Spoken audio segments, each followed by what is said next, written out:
Stage 11, my second stage of the match. Wonderful retreat stage. There were lots of retreats in this match. Here we go.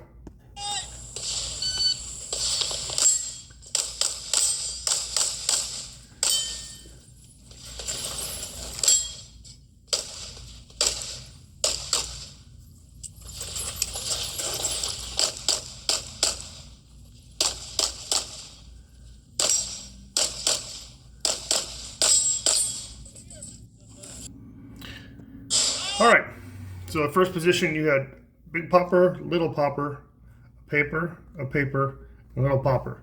And this little popper activates the fully exposed swinger that you can't shoot from anywhere else but here. So they didn't have to really cover it up. It was a partial swinger with hard cover on it. I actually called 2 alpha on it, and you'll see I shot it relatively slow, but I pulled a miss. So I decided to take this one first, take the hard angle first, set my feet up so I can be the best position I can for this one. So I didn't have to swing to it, I just be on it. And then there's a wide open paper, big popper, wide open paper, and hit the little popper as I leave. Felt I did this pretty well. Good target transitions. Started loading my foot. What I did on the last one, during the transition, I come out, hit the paper. As I transitioned back to the little popper, I'm reaching back with my left foot, trying to keep my shoulders nice and quiet. And as soon as it connects, I can push off and start moving. Get my quick reload done in there. Take that back, I didn't reload there. Come into this position, you'll notice where the gun's at. Gun's pointed downrange at about a 45. Gun's still downrange at a 45. I'm eye locked on the target. When I can see the target through the port, now I know it's safe to bring the gun into play and drive it to the eye target line, never getting close to the 180 and forcing a range officer to make a decision. We don't want them to make decisions, to shoot clean. I'm here.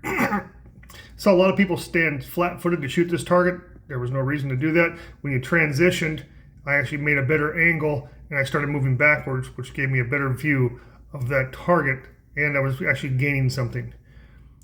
Gun's right in front of my face on the retreat, good place to do a reload.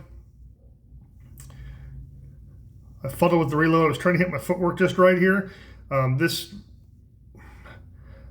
Most ROs would take that corner and dig the dirt out every stage or every shooter to make sure it was an equitable thing. They didn't. They kept filling the dirt back in. So I wanted to make sure I didn't hit too close to the fault line and fall out. It was kind of a questionable move in the RO's perspective. Came back here, shot these two. Some of the good transition. When I transition to this next target, it's a tuxedo, zebra, partial, whatever you want to do, but eyes are first, drive the gun, do a slow roll. I gave it 3 because one of them didn't feel good. And of course, there was 3 alpha. Coming to this last position, I saw a lot of people go activator, mini, paper, and this was disappearing behind hardcover. It didn't disappear too long, but I saw it disappearing. So I decided to come in one, put my shoulder right up against here, which gives me the best view of the swinger. And I went activator on the way in, shot the big paper as my feet settled, snapped over here, got the swinger, and then finished up on the seal. And I had plenty of time to get both of those. I like the timing. As you can see, the timing on the swinger was really good for that. If we can see through the people.